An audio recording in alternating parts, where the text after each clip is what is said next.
can officially start. Good morning, everyone. Thank you for coming to Cos-ability.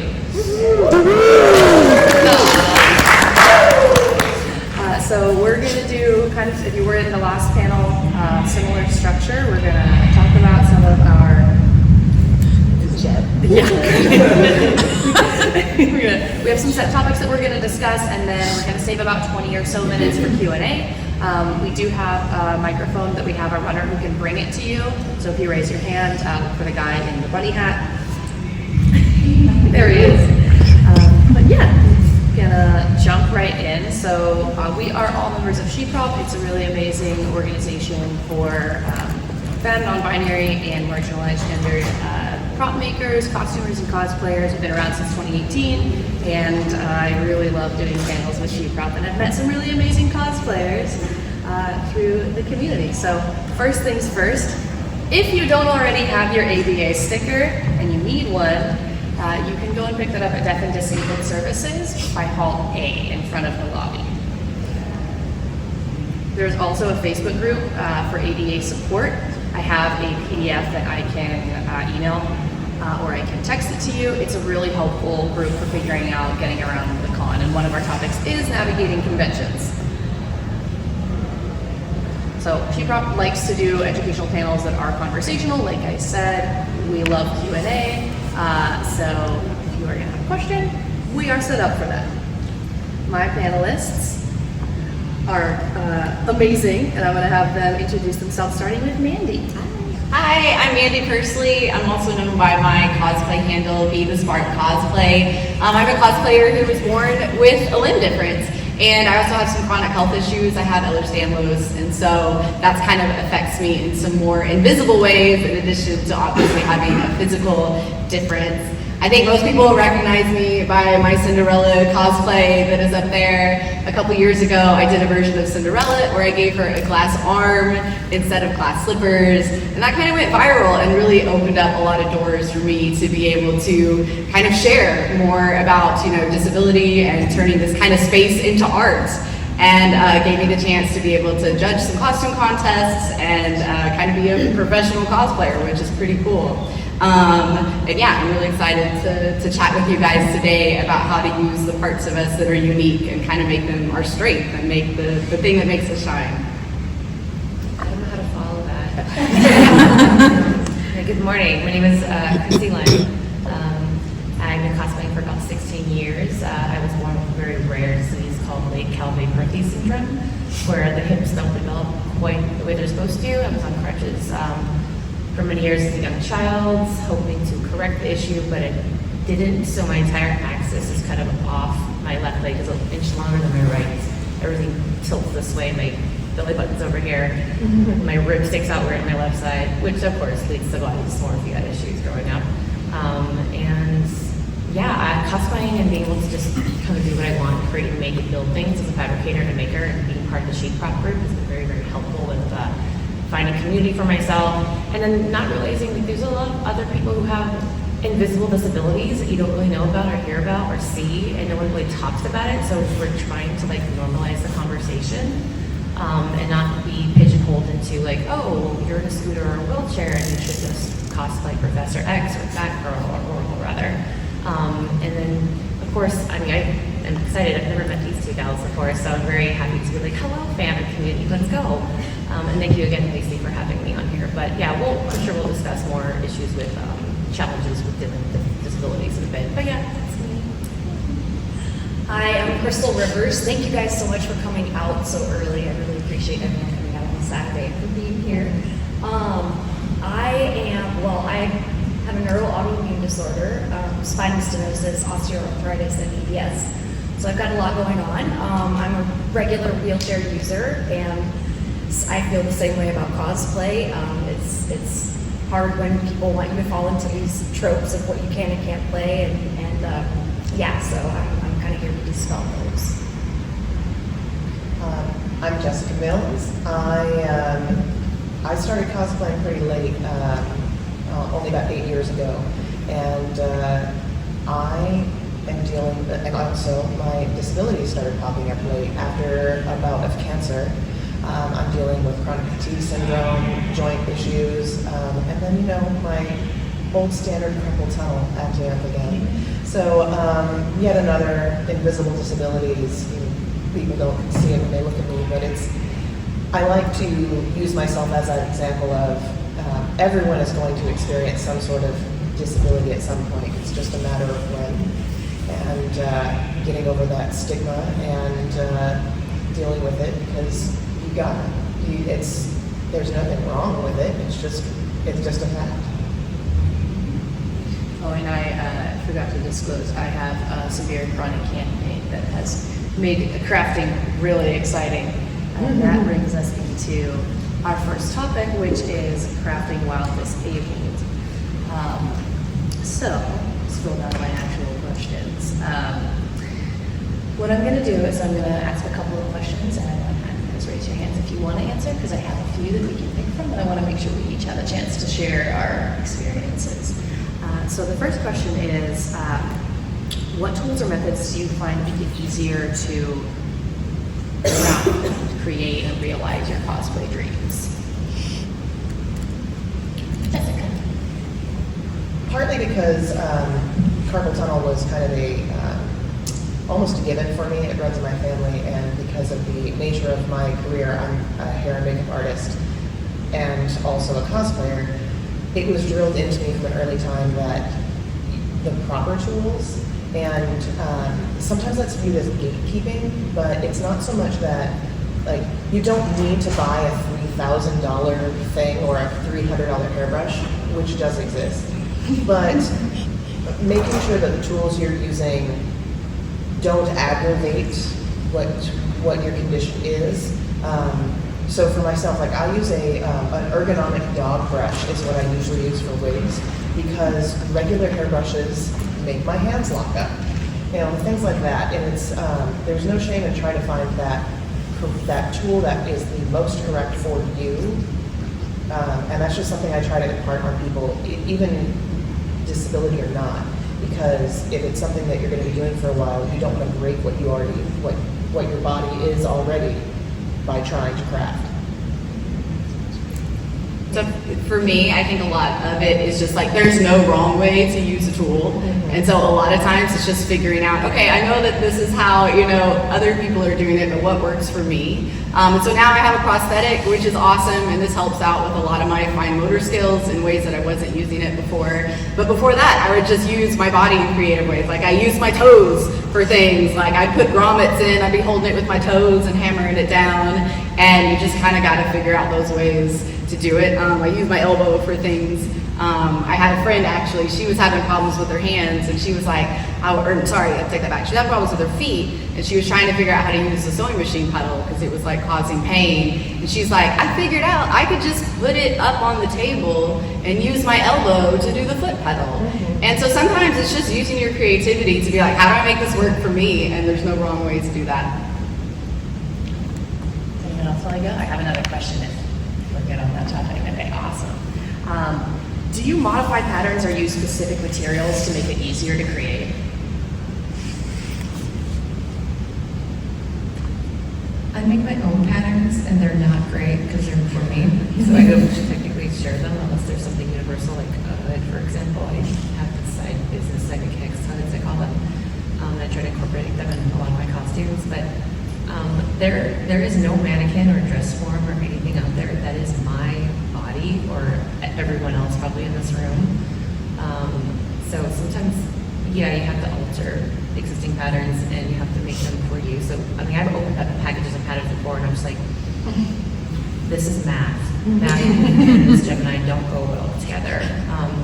And so I'm like, we're just going to put that over here, but I'll screen grab that in my brain for a minute and try to utilize it for what works for me. Because, like, pants shopping is impossible for me. Shoe shopping is impossible for me. I have a whole size shoe bigger than the other foot, and it's great.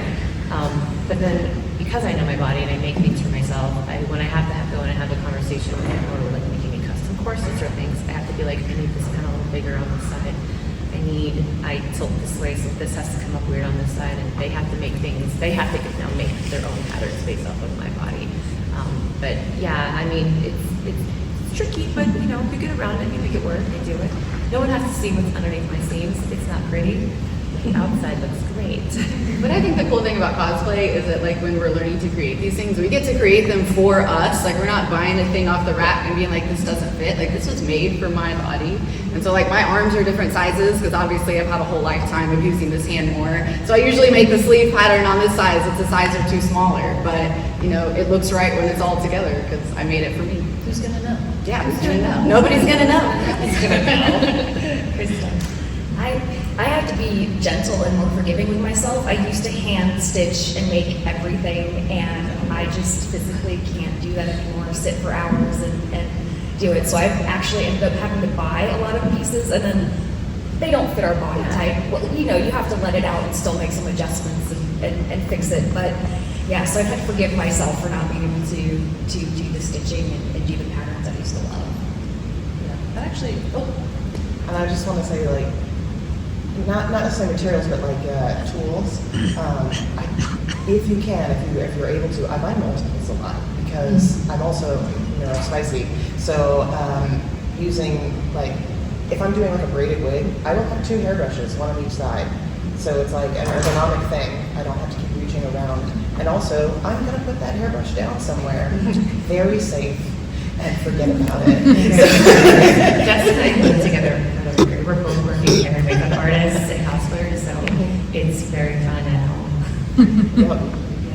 well, what Crystal just mentioned about buying things is actually something that like I do a lot. So I wanted to talk a little bit about like commissioning and purchasing and altering and how much you do that because like I can't really hand sew and I don't know how to use a sewing machine. So I will often buy and alter. Do you guys do that? Do you guys do that much? Amazon's my friend. The thrift stores are my friends. I have to, most things I do have to stretch because of my shapes. So if it stretches, I'm like, cool, and it's easy for me to get. Like I hand sewed everything for 1,000 years, and then I just ran out of time in my life, and I needed to buy time, so then I bought a sewing machine and learned and make myself learn, and then didn't have to rely on the cost of commissioning things, and then the cost of buying costumes. And I do love the accessibility of so many costumes out there today. Like we can get anything with a click of our finger on our mouse. It's so great. It's so different than it was 20 years ago. But yeah. I think it's just, try not to overcomplicate things. I think sometimes we find like some techniques help us. Some new techniques will help us like achieve something easier, better. But sometimes the old techniques work too. And it's just, again, it's finding what works best for you. And but just, it is called cosplay. Mm-hmm. So try not to forget that play aspect. I think is very important. Okay, so hopping into like actually cosplaying and cosplaying disabled characters, do you gravitate towards characters who are also disabled, or does it have any impact on how you choose what to cosplay? I kind of do both. So I have cosplayed some characters who, as characters have a disability. I've done Furiosa and Tenpa from the Star Wars Young Jedi Knights, for all you really old school Star Wars fans. And then I've also got to help create some characters for like tabletop games and a comic book that's coming out that have like authentically, like they have a limb difference and they're wearing a prosthetic. And that was really cool. But for me, I really like to kind of recreate characters that already exist. Like I'm wearing Anastasia today, and she's just got a bionic hand. And to me, that's kind of important because I think we need to show that it's not that hard to have ourselves represented in these stories. You know what I mean? Like Cinderella can have a glass arm, and in some ways that makes more sense because anybody's got this glass shoe, but like there's only one woman in town who can wear this glass arm. Clearly, that's a better story. And so I think it's important to kind of show, the previous panel was talking about how to, bring these characters into media. Like that, it's so easy to just include this character. It's like, yeah, they have a limb difference, and it's not a big deal, and they can still be, the main character in the story. I found it very disappointing that there are not more characters in wheelchairs. It's mind-boggling to me that in 2025 we're still sitting on 3 or 4 characters that we can cosplay. I actually got so frustrated about it, I took up writing, and so I have a graphic novel called Operation Dandelion that's coming out, and that's going to have some characters with disabilities in it. Cool. Very excited about it. That's awesome, Crystal. How does your disability or different play? What kind of role does that play in choosing different characters to cosplay? Like whether it's how to build the thing or whether or not they're actually disabled. I mean, I generally gravitate towards characters that I find are I can relate to, but also brunettes, because I grew up as a brunette and a brown person, and there wasn't a lot of that in the 80s, and I'm very old, in the 80s and 90s, and even into 2000s. So I, like Catwoman, Selena Kyle is my number one character. I'm known for her in Rogue, and when I start with a costume or character that I want to make, I don't really think about the disability aspect of it, because with my case, if I'm just having a bad leg day and I can't walk, it doesn't matter what the costume is, I'm going to grab a walking stick. And I do find myself, when I'm cosplaying with some much younger friends of mine who are cosplayers, and they're like very actively moving around and doing stuff, I'm just like, I'm the elder, you have to give me a moment. I can't squat like I used to, or bend like I used to, because when I would cosplay Catwoman, I was like, oh, I'm flexible, I'm limber, let's go. So all on the ground, up on the ground all day, stretching, doing cat things, and now at the end of the day, it's like I'm going to die. And now, so yeah, I think it's just kind of like, and I'm sure it's different for you guys, where you have like, mobility's a little good today, or mobility's not a little good today. But I don't tend to pick like before I started cosplaying, I was like, oh, I should probably, I know when I get older, I have to have my hips replaced, and then I'm going to be in a scooter or wheelchair, and I should just, cosplay those characters, the four that we have. But then one of my really good friends who suffers from, she's the first person I cosplayed with in 2010, fibromyalgia, and she had muscular dystrophy.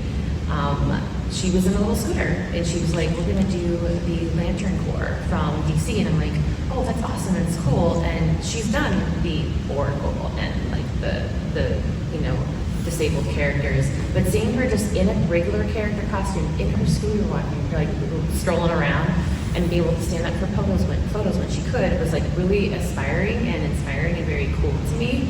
And I thought like, oh, if I can get that negative like reaction to things and that stigma out of my head, then everybody else should be able to as well. So it's, again, normalizing it, it's a normal thing. That's that kind of where I started, which was the very first year of cosplay, so that was a very big deal for me. So I think I'm kind of in a unique place because I have like a really obvious physical limb difference, but then I also have EDS, so I've got this kind of invisible disability as well. And so, first of all, with my physical limb difference, when I first started cosplaying, I felt this pressure to like blend in and don't let anyone know you're missing an arm. And so for me, being able to be like, hey, how can I incorporate this into my cosplays? Because I was like, cosplay isn't about you turning into this character. It's about that character turning into you. And so what does that character look like in my body? And so that was just so free to be able to explore with these characters, would be like if I were in that story instead of the other way around. And so it's kind of opened up a space that it's like, hey, this is a space for art. Where I'm missing an arm, like I can create art in this space, and that's pretty cool. And then with like my invisible disabilities, I have problems with, getting overheated or my heart rate getting too high. And so that kind of affects what characters I choose. Because like I can't come to a convention and wear a full-on wig all day. Like I will overheat, and nobody wants them to call the ambulance from Comic-Con. That's not a fun day. It's happened before. Don't do it. Oh my God. And so like I try to be really conscious of like what can my body handle when I'm choosing these costumes to wear to a convention, because I don't want to overtax my body. Like it should be fun at the end of the day, and I should be glad that I did it and not full of bodily regret. So I'm glad you said that. The first thing my orthopedic doctor told me when I was like not a little bit a teenager and could concept to grasp what was wrong with me was know your limits.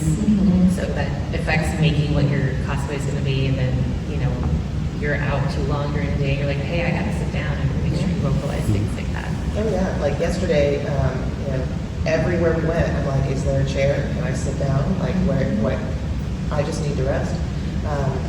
It's always obvious cosplay stuff. It's like, make sure you have insoles, make sure you're wearing comfortable shoes. But for me, it's like, it's a necessity. If I don't have it, especially with chronic fatigue, if I mess up or go too hard on a day, I can be asleep for 20 hours the next day, and there's no waking me up. So it's like, you have to know your limits. You have to, protect your body in certain ways. it's bonkers, but it's reality, and you know, no one's a hero. No one's going to be like, congratulations, you did this many hours on the floor. Like a gold star. I'll make you your own gold star. We were doing a BWalks cosplay group that Chrissy was organizing yesterday, and she was Granny Walk. She was our elder. It was great. I was like, you guys gotta wait, give me a beat. Just make way for Granny Walk. We talked a little bit about like representation and how there's only like 4 wheelchair users. Have you guys been seeing it get better? Like I know BBC has been doing a really good job with that because they actually have like accessibility coordinators. And like we have, I'm sure people bring furry heroes out like all the time. I almost just said furriosa. That would be a whole different conversation. There's a cat. There's a cat named furriosa. She passed, she on skater. Yeah. Make sure you ride shiny and broke. Yeah, is that like I feel like it's been getting a little bit better, but it's still like Yeah, I do think it's getting better because I mean, I remember, so when I was in middle school, I kind of talked about some calling the Young Jedi Knights with Star Wars.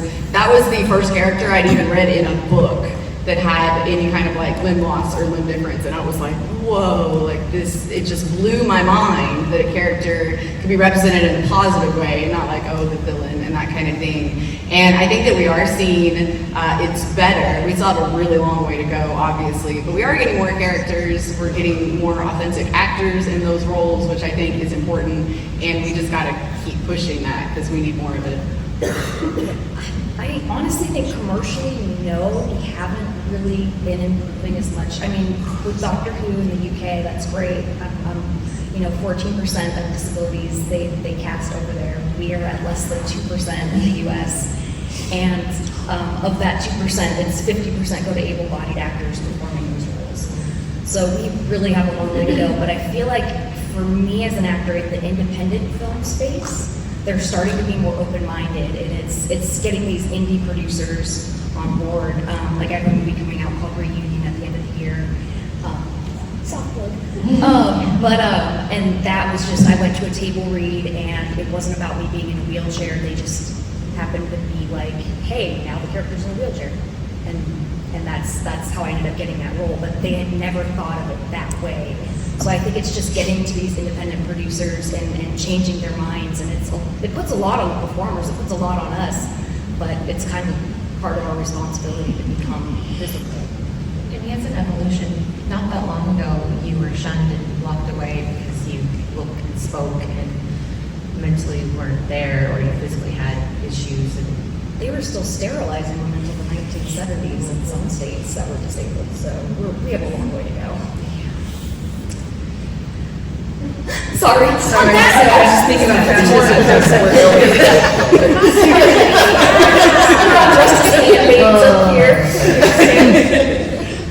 Let's take a quick break and talk about cosplays that we're doing right now. What are you working on right now, Mandy? So the project I'm currently working on, so I decided to kind of go back to my historical costuming roots, and so I'm working on a Victorian dress. Like I've done all of the layers, all of the undergarments, all the way up to the top layer, and it is a lot of beadwork and 5,000 pleats, and I got about 100 pleats in, and I was like, I've made a mistake, but it's too late. You got to keep going. So that will be finished sometime in the next 5 years, probably. slow, detailed build. Yes. There's no rushing cosplay. Yeah. There's no rushing. No, wicked not. Like people be turning stuff around so fast, you don't have to. No.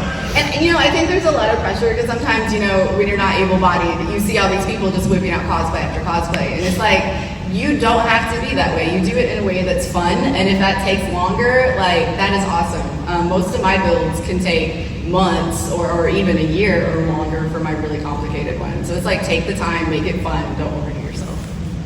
Chrissy, what are you building right now? Great question. I'm done, nothing at the moment. Well, I have LOJ, which is a masquerade ball next one coming up, and then Dragon Con, that's a whole other thing, and that's more like closet, Amazon quick, costumes, because I usually work in the day. But I will say what I did have to struggle through, and it wasn't that much of a struggle, and Jess watched it the entire time, was we got this Borderlands 4 opportunity to build in like 3 weeks, some people asked for, these costumes from, if you're familiar with the Borderlands franchise, for a fan gamer meetup event activation in Los Angeles last month, and I decided to say challenge accepted because I like money 2 keys. But I also decided to make 2 costumes because I hate myself. And it was for me and a friend of mine who she doesn't really fabricate things. And I was, everything was pretty much thrifted, 2.5 weeks, and I busted out 2 costumes for this thing. And I will say, as a person who can't sit for too long, stand or walk, or gamer chairs are my favorite thing to sit and sew in.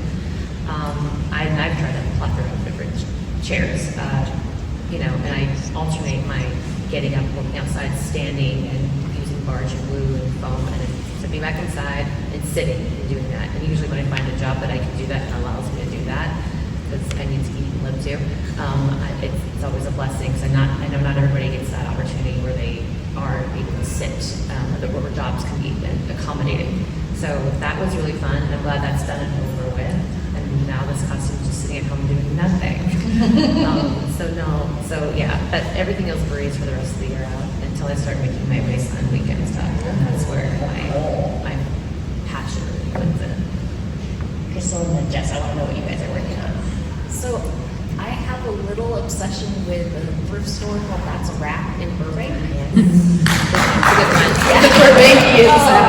And so I'm actually taking a couple evening gowns that I found from there and I go to a lot of awards events and things, and I don't like to shop for new clothing, and I like to redesign old gowns. And so that's what I'm working on right now. It's like this really pretty orange one I plan to wear in a couple weeks. Ooh, wait, tell us more about how you redesign gowns for yourself. Well, usually there's just like little alterations that are needed where like the bottom will be kind of icky from whoever partied in it before, and I like to add a layer underneath it, or maybe Like embellish Yeah. or stain the bottom a different color, and then like re-add the gemstones that are usually missing. Like sustainable, that garment. Yeah. I have a whole panel I do on bootleg cosplay, which is about like hacking stuff together. Oh, nice. Oh yeah, you're invited. Jess. I was actually trying to build one for this con. I'm working on Nimona, but I didn't have time, and I had to sit and have a conversation with myself that there wasn't enough time. One thing that I do, though, a philosophy that a friend of mine coined is team good enough. Team good enough. I can always fix it later. So, I'm probably going to revamp my rose quartz wig because it's never going to be perfect. So I'll just keep adding to it. After I lost my hair from chemo, I can't do what I used to do with a lot of my wigs, which was pull my own hair into the wig. If I'm making a wig for a client, I will hand ventilate the front a lot. But on my own wigs, I would just cheat it. And now I don't have the hair to do that, so I'm going to have to add lace fronts to my Melisandre and my Armin, and that's pretty much what I'll be working on. But I don't have a con lined up yet. I have LOJ, I have Wasteland, but that's it. So I can take my time on those. Take your time. It's okay. Being good enough. All right, we talked a little bit about mobility aids already, so I'm going to skip that section because we've got having about 20 minutes left for Q&A. But I want to talk about navigating cons a little bit since we are at the biggest con in the world right now.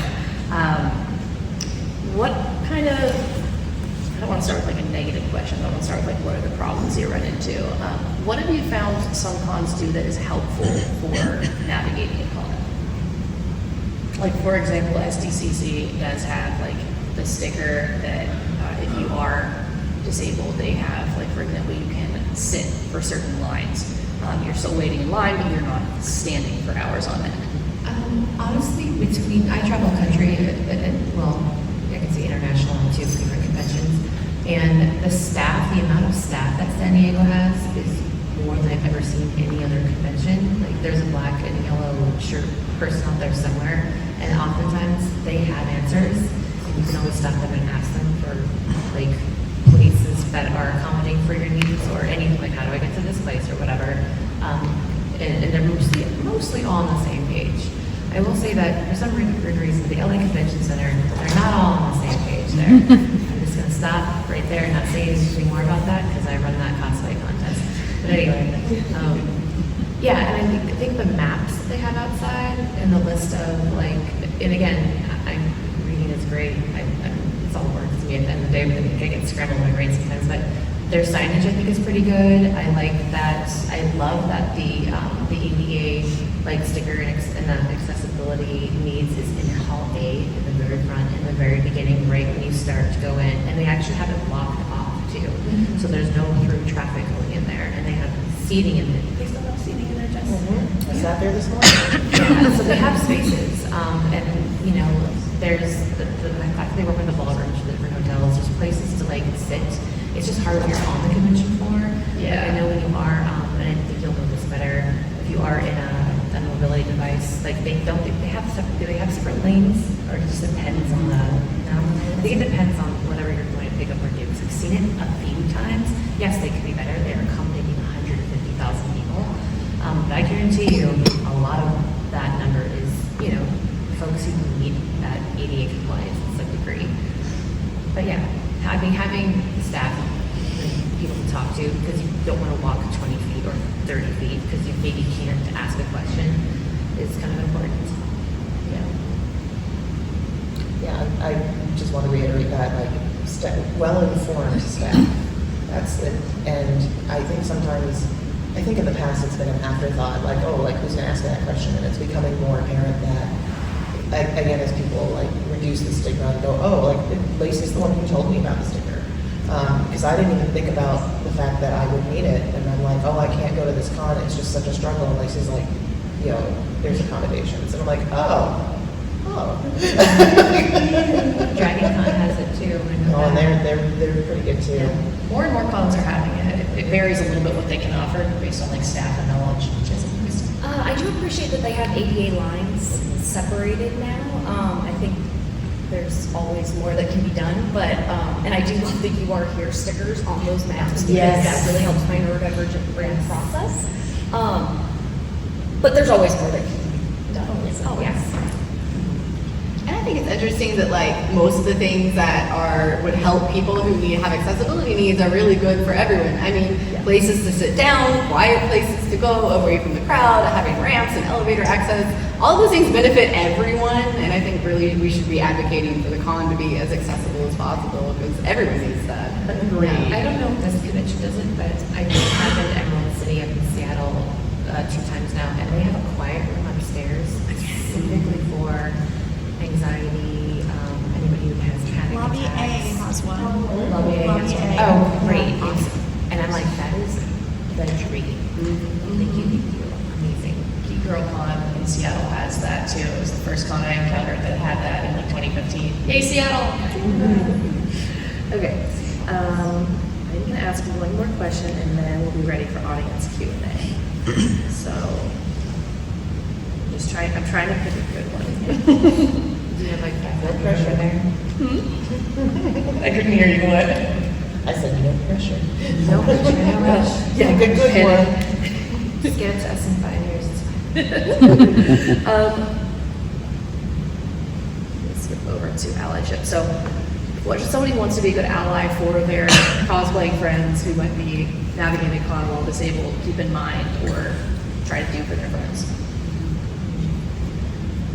I think for me, it's just like we just keep an eye out for each other, and we advocate for each other. You know, I try to advocate for accessibility, and especially with mobility stuff. Even though I don't necessarily have mobility problems, I try to keep an eye out because I have friends who are wheelchair users and have mobility issues, and they need to have those services. So we try to keep an eye out. And I think it's just like if you're with someone who has a disability, like we're checking in. It's like, you know, sometimes I think we try to like tough it out and we're like, no, I'm fine. It's like we need to check on each other. Like, do you need water? Do you need to take a break?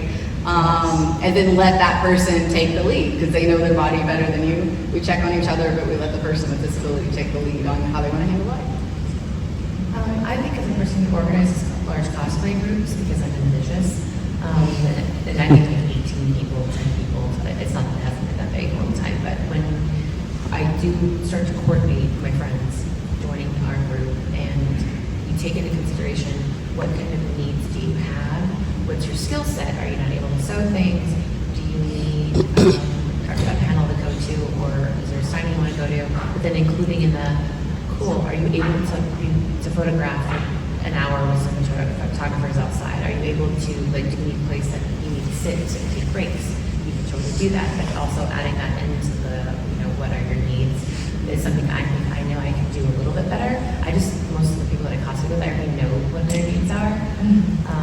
But yeah, I am gonna try to do that more. I think that's like important. It could be an indivisible disability where someone maybe has breathing or upper respiratory issues. It could be someone who doesn't do good with big crowds. So I mean, again, there are hundreds of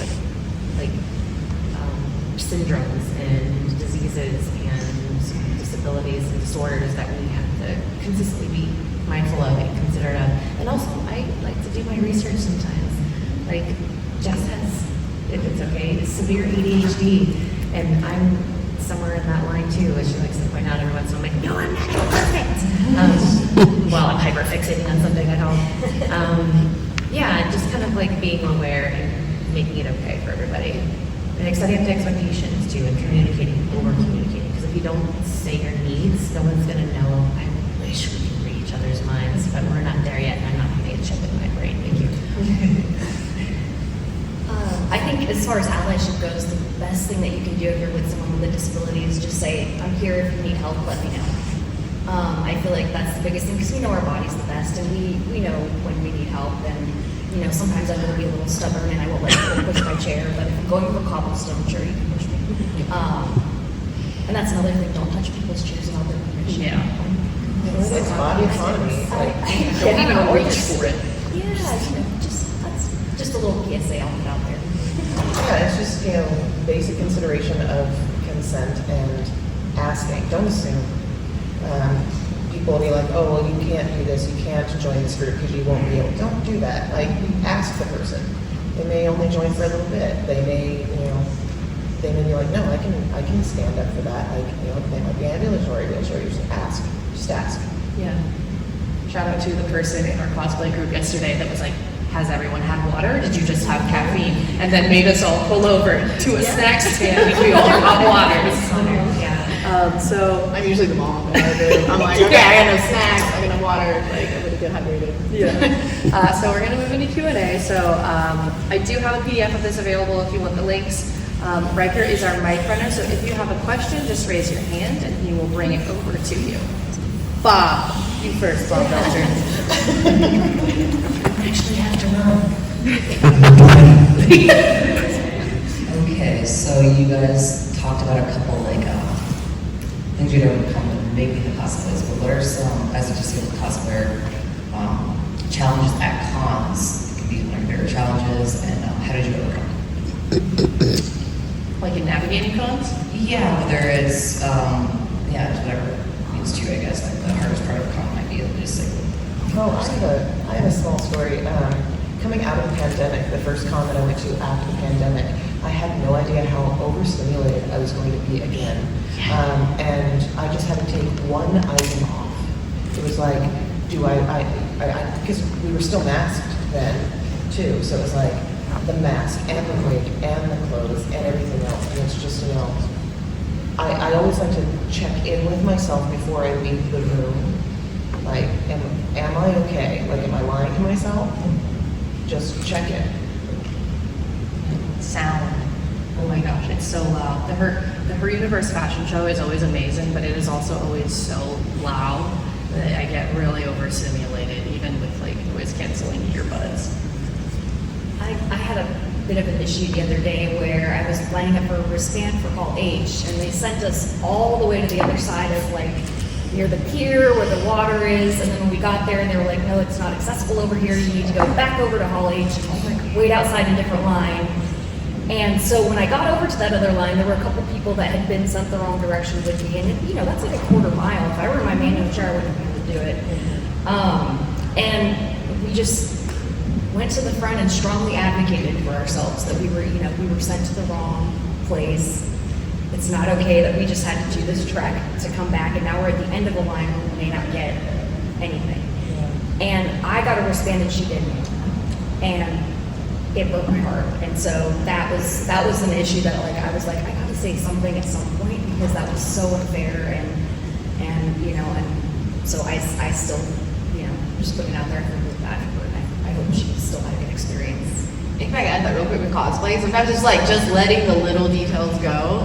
Like I'm doing Anastasia today and she has red hair and I would dye today if I was in a wig. So you know what? I was like, brown, it's fine. And I've got a ponytail clip instead of a full wig. And honestly, everyone still knows I'm Anastasia and it's not a big deal. So sometimes it's like letting go of your own sense of perfectionism and just enjoying the cosplay in a comfortable way.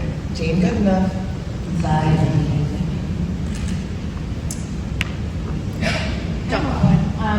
Mike's on the way to you. He's coming. I love your cosplayers, by the way.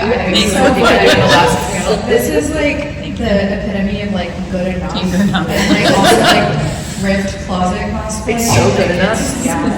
I love it. What is, on a more positive, what is the most creative use of mobility aids in cosplay that you've seen? Or that you've done? I like seeing wheelchair thrones. Oh my gosh, wheelchair transformers. I've seen some kids that have some really cool wheelchair. Yes. There was someone here a few years ago who did Penelope from Wreck-It Ralph, but the whole wheelchair was like her little car, and it was so cool. It was awesome. A friend of mine, Sean, works for, Magic wheelchair. I'm sorry, thank you, yeah, Magic Wheelchair, and he's the one who gets the last minute, like week out, 2 week out challenges to make something for these kids. And his little shop up in NorCal blows me away every single time. I think he did a big sale toward situation this year, but if you do get a chance to go by the Magic Wheelchair booth, go check it out. It's so amazing. They don't get money for these. They're just making them out of the kindness of their hearts. All donation based. Yeah, it is. And I'm just like, bro. So creative. Can't. All right, next question. Thank you. Angel. Hello, everyone. So, as a person who also cosplays, do any of you have a favorite reaction of people to your cosplay that kind of shows off your disability, or an annoying reaction? Either way, obviously I'd like to hear a positive one, but negative ones are positive also, so I know that sometimes those stick out too. So I think, weirdly enough, one of my favorite reactions has been a lack of reaction a lot of times. So like I do a lot of big princess dresses, and I was really worried at first. I was like, are kids gonna think I'm really this princess when I've got a bionic belt going around? And like I have never had a kid come up to me and be like, you're not really Belle. Like they run with it. They're just like, oh my gosh, like a princess is here right now. And that has been so empowering. And then they see my robot hand and they think that's just super cool that she's got a robot hand too. And so that's probably my like positive experience is that the kids are honestly accepting if we accept ourselves. Jess and I did at D23 many years ago before the panini. We did before the pandemic got out, whatever you want to call it. We did the geriatric Disney princesses. Yeah. That went a little viral. Not all for the good reasons, but there was some issues with because I do use a walking stick. I have like 50 of them at home. They're all for different types of events. Red carpet, I hook a cosplays, whatever it is that, because they're fashion, I'm making it fashion. And my walking stick that was custom made was basically a candelabra turned upside down. And I was Belle, I was geriatric Belle. And I was like, oh cool, this is functioning, and it had tennis balls at the end of it. And I was like, this works for me, this is good.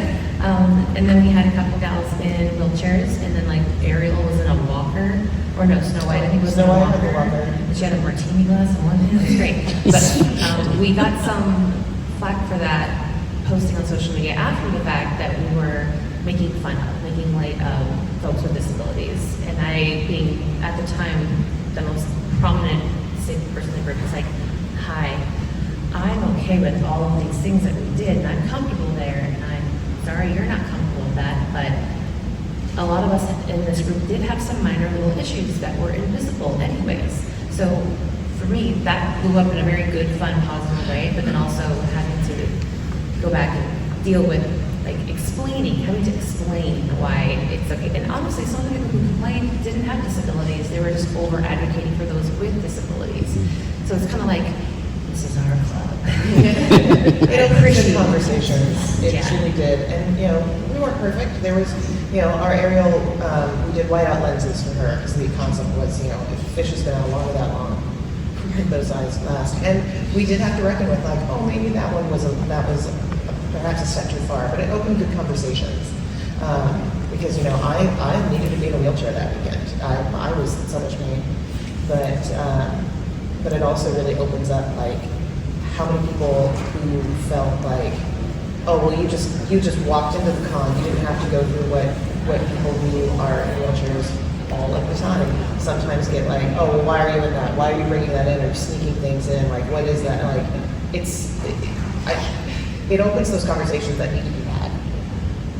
I love kids. Kids are the best. I'm usually like elf or fairy or things like that. And I had one little kid come up and she was like, "Why are you sitting in the?" And her brother was like, "She's resting her wings, silly." Oh, just, so I just love it. I think that kids are the last person. I had one kid say, "You're in a one-person car" when I was in my manual wheelchair. The cutest thing. So. I think kids are great. So I don't get this experience at the cons a lot because there's not a whole lot of people at cons. But I was Dorothy a few days ago, and I was at the ADA line to get my pass, and there was a wicked witch, and she had a limb difference, and I was like so excited.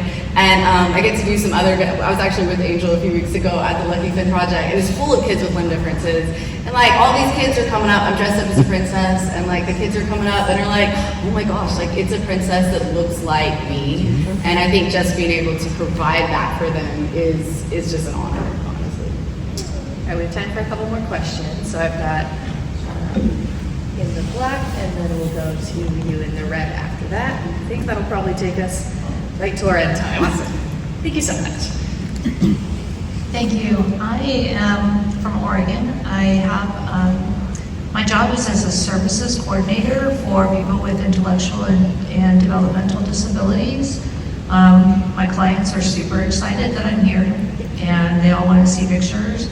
And I went to the Magic wheelchair booth and I got their card and I made a donation. So I guess my question is about like getting tickets for this is near impossible. People that I work with would never be able to be online and be like getting those tickets. I got my ticket because my best friend is a teacher and she buys the tickets. Is there like a scholarship program for these cons? Is there something like that? I mean, some of my people, we have what we call desired outcomes. So every year we do their support program and we write up a program and they have a desired outcomes. A lot of them want to go to Disneyland or they want to take trips and go places and they save their money. They live on Social Security, they have small jobs that they go to. And they save their money to go on these trips. And some of them want to do Comic-Cons or something similar to this. If there was like scholarship type programs where they could apply for that, it would be amazing. And I don't know if there's anything like that. So I think you're really onto something, and I think you absolutely create this and make this because I've never heard of this or seen this at any convention, pop culture space before. I will walk you to the deaf and disabled. Yeah, I will services take to you. tell them about Yes. We work with the special volunteers, and if you want to come talk to them. Getting connected. We're gonna do 1 minute. I mean, like they're all doing like Special Olympics and they do all the, and it's very exciting. They're so excited that I'm gonna be here and I'm bringing to get connected. pictures. Let's chat outside the room as soon as we're done because we got like literally 60 seconds. Absolutely. This Thank is you for your great. time. Yeah. Thank you. All right. Sorry. With the quickness, right there.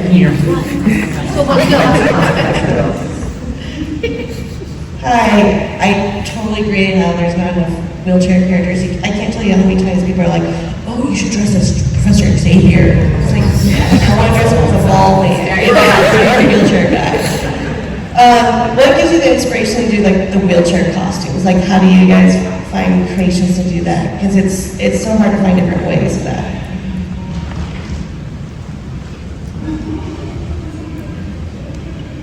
Are you talking about how do we find inspiration for? Like create like costumes that would incorporate the wheelchair.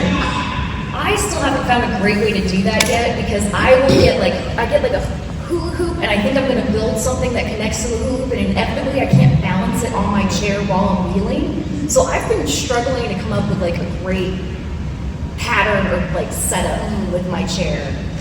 I think So the hula hoop do zip ties, I know that. Zip ties, yes. I need that. you need to go to the Magic Wheelchair booth that she was talking about and have a good conversation with them because they're just fantastic and they've got really great experience doing that. Yeah, all right. We have got to wrap up. So very, very quickly, where can people find you all online? Hi, I'm on all platforms as Be the Spark Cosplay. I'm on all platforms as MX Chrissy Lynn. I'm as Crystal Rivers and Operation Dandelion. I am as J Mills Makeup and Hair, and on TikTok, because I'm bad at it, Pixie Chick. So And I'm at joy.goblin on Instagram. Thank you so much for coming in.